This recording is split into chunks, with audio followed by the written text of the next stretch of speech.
In today's Mishnah, we'll learn the third and fourth Mishnah from the second parak of Masechta Kinim. And yesterday's Mishnah, we learned the principle that if we have multiple kinei chova, different collections, and one bird flew from one collection to another and got mixed with the other collection of kinei stuma, then we said it makes pasul a bird from its origin, meaning where it was its original native collection, and also a bird becomes considered invalid in its destination, meaning the collection of birds that it got mixed in. So Mishnah now brings a more elaborate case. It says as follows: Lazo echad, v'lazo shtayim, v'lazo shalosh, v'lazo arba, v'lazo chamesh, v'lazo shesh, v'lazo sheva. So now we're dealing with a group of 7 women. Each brought a different number of kinei stuma. One brought 1, one brought 2, 3, 4, 5, 6, 7. And the Mishnah says, Parach min harishona l'shniya, l'revit, then the chamishit, then the shishit, l'shvit, v'chazar. So a bird initially flew from the collection of 1 to 2. Meaning collection of 1 pair to 2 pairs. Then a bird flew from the 2 to 3, 3 to 4, 4 to 5, 5 to 6, 6 to 7. And then a bird flew from the collection of 7 back to the 6. Another bird flew from 6 to 5, 5 to 4, 4 to 3, 3 to 2, back to 1.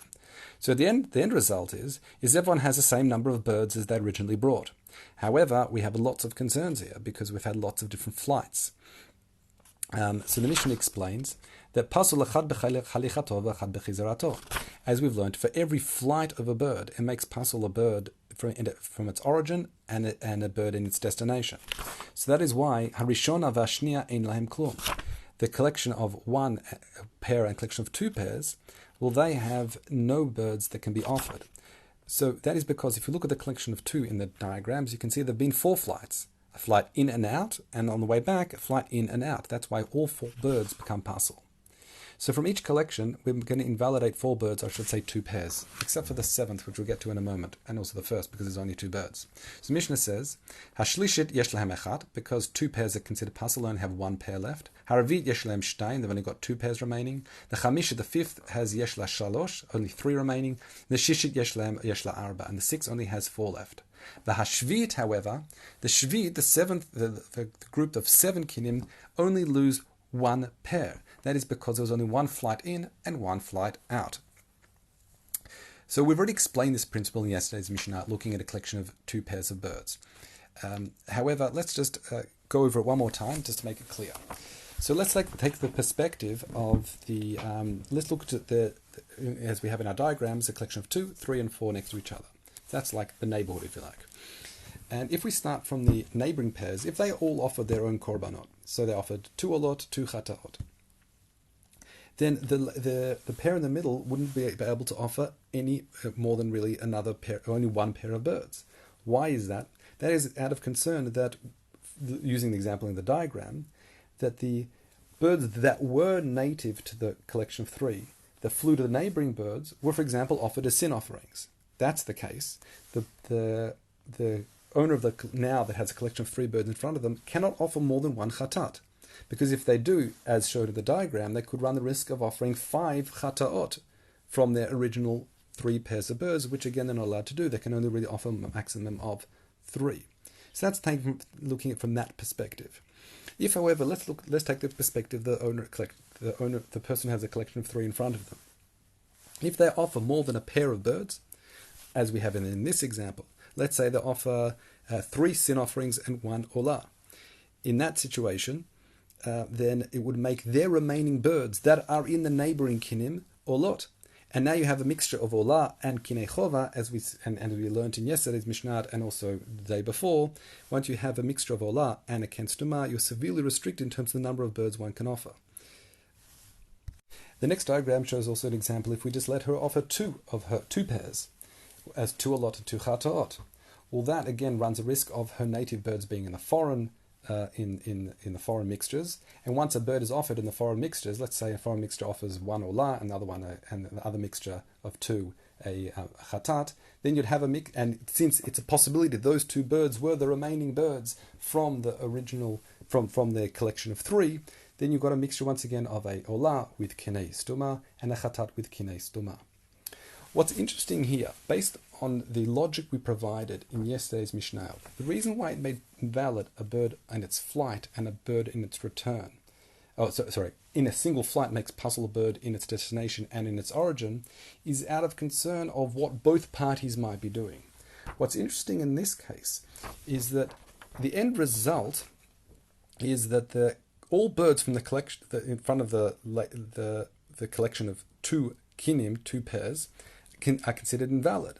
So that really you may think that the person with a collection of 3 pairs in front of them can now offer more, because the person from the collection of 2 can't offer any birds whatsoever. So there's no real concern of offering too many birds from either's from the a mixture between the two birds that potentially could have occurred. Nonetheless, the Bartenura explains that once Chacham made this gzeira of being puzzle a bird due to a flight at the origin and destination, it applied for the collection of 3 also. And let's continue with the Mishnah. Parach v'chazar, if the birds do this same flight pattern again. However, it is only doing this flight pattern from the collection of 3 pairs of birds, not from the collection of 1 and 2. Why? That is because the Bartenura explains, since those ones have to be left to die, then it's considered like a chatat metot. And if one of those birds fly into the other mixtures, according to the Bartenura, then they'd all have to be left to die, as we'll learn towards the closing of this Mishnah. So therefore, in our diagrams, we show it like the Bartenura, that we're beginning from the collection of 3. So a bird flies from the 3 when I'm saying 3 once again, it's 3 pairs always. So 3 goes to 4, 4, 5, 5 to 6, 6 to 7, and the flight pattern goes back. Meaning 7 to 6, 6 to 5, 5 to 4, and 4 to 3. Once again, with every flight, a bird is made parcel in the origin and the destination. So therefore, the result will be, looking at the next diagram, parcel echad b'chalito v'echad b'chazirto. So the shlishit now and revit have nothing, ein lahem klum, as a result of the various flights. If you recall from the previous pattern, in the previous stage, I should say, the collection of 4 pairs had 2 pairs remaining. But since there's been 4 flights from that, again in, out, and then in, and then out again, it loses its remaining kosher birds. And the chamishit yesh lahem echat, so the 5th one has only 1 pair of birds remaining left, and shishit yesh lahem shtaim has 2, and the shvit again only loses 1 pair of birds, since there was only 1 flight in and 1 flight out, so it has 5 remaining. Mishnah then says, Parach v'chazar, we have this flight pattern again starting from the collection of 5. So 5 to 6, 6 to 7, then 7 to 6, and 6 to 1. So you got this 1 bird flew from one to the next and all the way back. Well, it's not the same bird, but we have to be concerned, because we have to be concerned it's a different bird.